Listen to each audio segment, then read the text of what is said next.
Welcome to our channel. నేను మెసేది. ఈ రోజు మనతో పాటు ఉన్నారు ప్రముఖ జర్నలిస్ట్ అనలిస్ట్ శ్రవణ్ గారు. నమస్కారం సార్.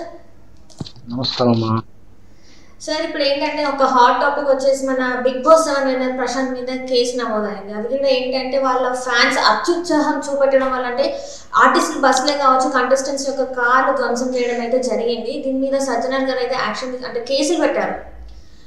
ఈ సెక్షన్స్ వచ్చేసి మనకి 147 ఇవన్నీ కేసులు అయితే నమోదు చేశారు. 147, 148 ఇంకా 290. సో ఇవి ఎలా తీసుకోవాలి సార్? ముందుగా పల్లవి ప్రశాంత్ విన్నర్ అవడం, ఒక సామాన్యుడు, ఒక రైతు బిడ్డ, ఒక గ్రామీణ స్థాయి నుంచి వెళ్ళి ఒక బిగ్ బాస్ లాంటి ఒక నవీన నాగరికత ప్రపంచం అది. ఎందుకంటే మనకు తెలుసు అది చాలా హైఫై, అంటే మనకు డేటింగ్తో సమానంగా విమర్శించిన వాళ్ళు కూడా ఉన్నారు. సో అంత పోస్ట్ కల్చర్లో ఒక సామాన్యుని వెళ్ళి రకరకాల టాస్కులు గెలిచి, అంటే ఇక్కడ బ్రెయిన్ గేమ్ కూడా ఉంటుంది, అక్కడ బ్రెయిన్తో ఆడాల్సిన గేమ్స్ ఎక్కువ ఉంటుంది. రకరకాల టాస్కులను ఫేస్ చేస్తూ అట్ ద సేమ్ టైం ఇక్కడ బిగ్ బాస్ ఒక ఆట తీరు ఎలా ఉంటుందంటే, ఆ టాస్క్ ఆడే వాళ్ళ యొక్కటువంటి ఆ పార్టిసిపేట్ మధ్య వాళ్ళ ఒపీనియన్స్, దాంతోపాటు ఆ బిగ్ బాస్ యొక్క ఒపీనియన్, ఈ రెండుతో పాటు మూడవది ప్రేక్షకులు చూసే ప్రేక్షకుల ఓటింగ్తో కలిపి ఎవరు విన్నరు, ఎవరు లూజరు, ఎవరు ఎలిమినేట్ అవుతారు, ఎవరు హౌస్మేట్స్గా కంటిన్యూ అవుతారు అనేది ఈ మూడు ప్రతిపాదికలు. అంటే వాళ్ళు ఆడే వ్యక్తిగత పెర్ఫార్మెన్సు, దానికి జడ్జిమెంట్గా బిగ్ బాస్ ఇచ్చే డెసిజను, ఈ రెండింటితో పాటు ప్రేక్షకులు ఏదైతే షో చూస్తున్నటువంటి ప్రేక్షకుల ఒపీనియన్, వాళ్ళ పల్స్ ఎలా ఉంది, వాళ్ళు ఏమనుకుంటున్నారు, ఎటువైపు ఉంటారు, ఇది అనేది బిగ్ బాస్ ఆడియన్స్ నుంచి పోల్స్ తీసుకుంటారు. అంటే రకరకాల ఆనాడు ఉన్న టెక్నాలజీ ప్రకారం SMS-లని, మిస్డ్ కాల్ అని, వెబ్సైట్ ద్వారా ఓటింగ్, సోషల్ మీడియా ద్వారా ఓటింగ్, రకరకాలు తీసుకొని డిసైడ్ చేస్తుంది. ఆ విధంగా పల్లవి ప్రశాంత్ విన్నర్ అవ్వడం చాలా సంతోషం. ఎట్ ది సేమ్ టైం ఈ విన్నర్ అయ్యాడన్న సంతోషంలో నుంచి ఒక బాధాకరమైన విషయం ఏంటంటే, ఆయన ఓటేసినటువంటి అభిమానులు, ఆయన గెలవాలని ఆశించినటువంటి అభిమానులు, ఆయనను చూడాలని వచ్చినటువంటి అభిమానులు వేలం వెర్రి వాళ్ళు ఉన్నారు. వాళ్ళ అత్యుత్సాహంతో పల్లవి ప్రశాంత్ని ఆ ఆట రూపంలో రకరకాలుగా అతను టార్గెట్ చేశారని, అతన్ని ఓడగొడతని ప్రయత్నం చేస్తారని, అతని మీద గెలవకుండా ఉండడానికి అయినటువంటి ఆ పార్టిసిపెంట్స్ కారణమని ప్రయత్నం చేశారని, వాళ్ళ మీద ఒక రకమైన నెగటివ్ భావజాలను క్రియేట్ చేసుకున్నారు. వాళ్ళు కనిపించగానే వాళ్ళ మీద, వాళ్ళ కార్ల మీద దాడి చేసే ప్రయత్నం కానీ, వాళ్ళని ప్రశ్నించే ప్రయత్నం కూడా చేస్తారు. కొందరు ప్రశ్నించే ప్రయత్నం చేస్తారు, కొందరు అత్యుత్సాహంగా దాడి చేశారని ఈ గలాటలు అటు ఇటు చేసి కొందరు ఆకతాయిలు రాళ్ళు తీసుకుని కూడా దాడి చేశారు. ఆ దాడి కాస్త దారిలో పోయేటువంటి బస్సుల మీద, పార్టిసిపెంట్స్గా ఉన్నటువంటి వాళ్ళ మీద కూడా రాళ్ల దాడి, కారు అద్దాలు పగలగొట్టారని కూడా మనం వీడియో సాక్ష్యంగా చూస్తున్నాం. అంటే అభిమానం ఏ విధంగా ఉంటుందంటే, ఫస్ట్ అభిమానం ఉంటే తప్పులేదండి. అది సినిమా స్థారకైనా ఆ స్పోర్ట్స్ వాళ్ళకైనా అభిమానం ఉండటం తప్పే లేదు.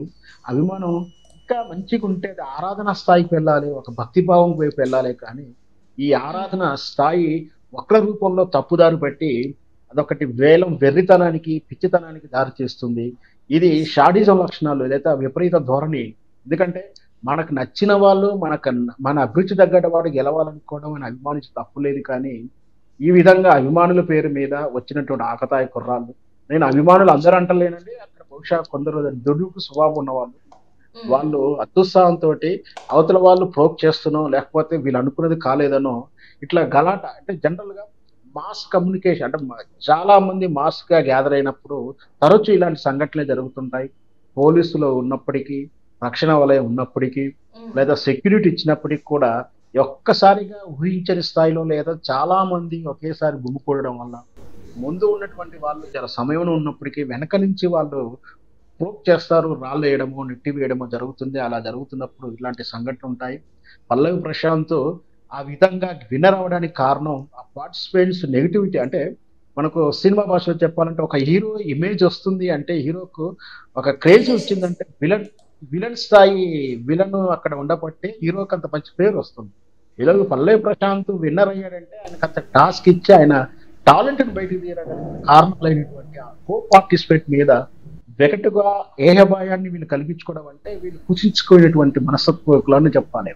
అట్లాంటి వాళ్ళు ఒక పాజిటివ్గా ఆలోచించి పల్లవి ప్రశాంత్ గెలుపుకి వీళ్ళు సహకరించినట్టుగా చూసి ఇంకా నన్ను అడిగితే పల్లవి ప్రశాంత్ని కాదు వాళ్ళు అభినందించాల్సింది, పూలదండలు వేయాల్సింది. పల్లవి ప్రశాంత్ విజయానికి పరోక్షం కాలమైనటువంటి వీళ్ళ మీద వీళ్ళకు అభినందనలు మందారాలు వీలెయ్యాలి, కానీ వాళ్ళ మీద రాళ్ళు వేయడం అనేది సిగ్గుచేటు.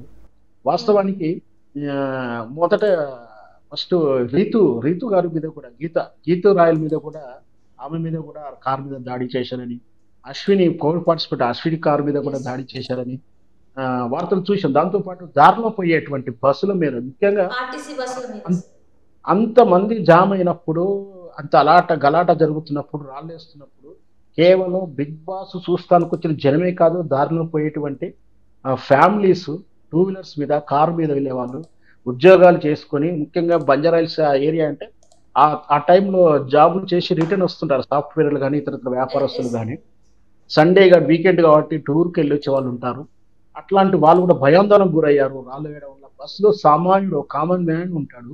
ఆ, పూట గడుపు కోసం వాడు అలా ఏదో పని చేసుకొని బస్సులో ప్రయాణించి ఇంటికి చేరుకునే సమయంలో ఇలా రాళ్ళు తీసుకుని దాడి చేస్తే ఇన్నాళ్ళు సహజంగా అయితే రాజకీయ అలజడి ఉన్నప్పుడు, లేదా మతపరమైనటువంటి, లేదంటే గణేష్ నిమజ్జనం అట్లాంటి ఏదన్నా జరుగుతున్నప్పుడు, లేదా ఓల్డ్ సిటీ ఏదైనా జరుగుతున్నప్పుడు అల్లరి జరుగుతాయంటే ఒక కామన్ మ్యాన్ దూరంగా ఉంటాడు. కానీ ఇట్లాంటి సమయంలో దూరంగా ఉండాలనుకోడు. అట్లాంటి వాళ్ళు ఒక్కసారిగా దాడి జరిగితే వాళ్ళు భయాందోళనకు గురవుతారు. ఇంకోటి, ఎవరికేం కోపం వచ్చినా, ఎవరికేం ప్రాబ్లం వచ్చినా ఈ ఆర్టీసీ మీద రాళ్ళు రువేటువంటి అలవాటు కానీ, ఆర్టీసీ నష్టం చేసే అలవాట్లు కానీ ఇంకా ప్రజల నుంచి దూరం కాలేదు. కాబట్టి అందుకనే సజ్జనార్ గారు సీరియస్గా తీసుకున్నారు. అతను కూడా ఫిర్యాదు చేశాడు.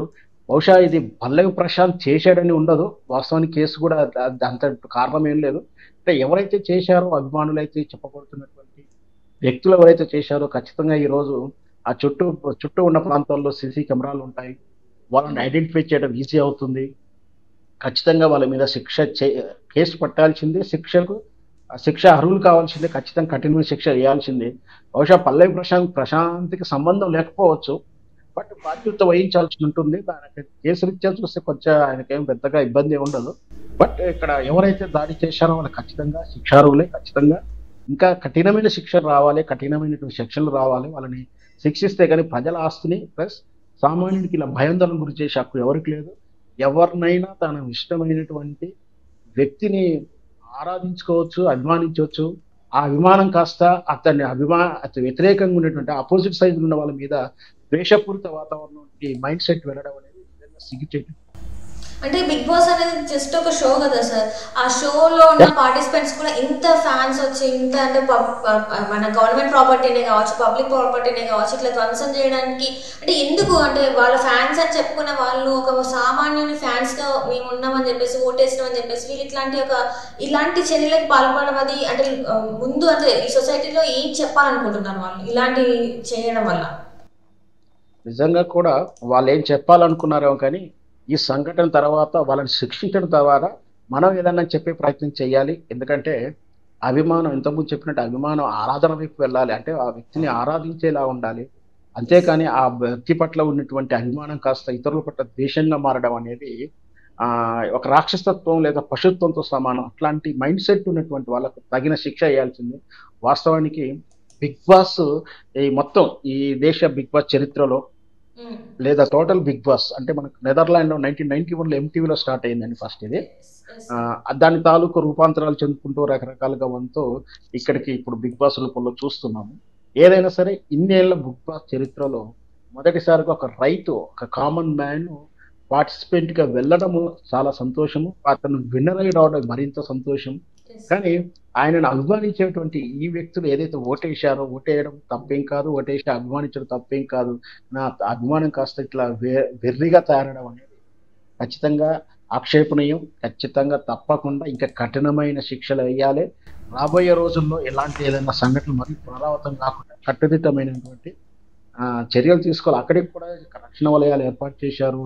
పోలీసులు 2 లైన్ల పోలీసు సెక్యూరిటీ పెట్టారు. కానీ అది దాటి కూడా వచ్చిన తర్వాత కూడా వీళ్ళు ఇట్లా చేయడం అంటే, ముఖ్యంగా ఏం జరిగిందంటే ఊహించేదంత ఎక్కువ మంది వచ్చారు. ఎందుకంటే చాలా మందికి అక్కడ పల్లవి ప్రశాంత్ మీరేదో గేమ్ నడుస్తుంది, మ్యానిపులేట్ చేయబోతున్నారు, అమర్దీప్ కానీ శివాజీని కానీ గెలిచే అవకాశాలు ఉన్నాయి, ఆయనని క్యాప్టెన్షిప్ నుంచి ఏదో మార్పు జరిగే అవకాశాలు ఉన్నాయి, అమర్దీప్, ఈ శివాజీలు కొంచెం ఏంటంటే కొంచెం ఎడ్యుకేటెడ్ టైప్‌లో ఉంటారు. వాళ్ళ బ్రెయిన్ చాలా నాక్‌గా పనిచేస్తుంది. ఈయన అమాయకుడు. ఈయనకి ఏదో అన్యాయం జరగబోతుంది, జరుగుతుందని చెప్పి మొన్నటి రాత్రి నుంచే కొంచెం ఉమ్, సోషల్ మీడియా ద్వారా గాని రకరకాల చర్చలు జరుగుతా ఉన్నాయి. బహుశా ఆ అపవాదు లేదా అపోహ వల్లనే వీళ్ళంతా కూడా ఎక్కువ మంది, ఎక్కువ యువత ఎక్కువ ఎస్. అక్కడికి చేరుకున్నారు. మెయిన్ ఏంటంటే అతనికి అన్యాయం జరుగుతుంది. ఆయన విన్నర్ కాదు. ఆయనని స్కిప్ చేస్తున్నారు. అమర్‌దీప్‌ని గెలిపించే ప్రయత్నం ఎవరో చేస్తున్నారు. తెర వెనుక రాజకీయం చేస్తున్నారు. శివాజీని గెలిపిస్తారని కొంతమంది. ఈ చర్చే మెయిన్‌గా అంతమందిని అక్కడికి చేర్చేలా చేసింది. ఆ రూమర్ లాంటిది గాని, ఆ గెస్సే వాళ్ళని అంతమంది చేయడం. అది కూడా అధిక సంఖ్యలో అంటే పోలీసులు కంట్రోల్ చేసేంతగా పోలీసులు గెస్ చేసిన దానికన్నా ఎక్కువ మంది డబుల్, త్రిబుల్ రావడంతోటి కొంచెం అంతమందిలో కొంచెం ఎట్లాగో అంతమందిలో మనకు గ్రిప్ అనేది ఉండదు. పోలీసులకు కూడా ఎస్. అదుపు తప్పుతుంది. సో, దానివల్లనే కొంచెం జరిగింది. అది మళ్ళీ పునరావృతం కాకుండా ఉండాలంటే అలాంటి సందర్భం వస్తున్నప్పుడు మొత్తం నిషేధిత ప్రాంతంగా పెట్టి అంటే కర్ఫ్యూ వాతావరణంగా పెట్టేసి లేదా 144 పెట్టేసి అంతమంది జమ కాకుండా చూసే బాధ్యత బిగ్ బాస్ యాజమాన్యానికి, పోలీసులు కూడా భవిష్యత్తులో నైస్. చర్యలు తీసుకుంటే ఇలాంటివి జరగకపోవచ్చు.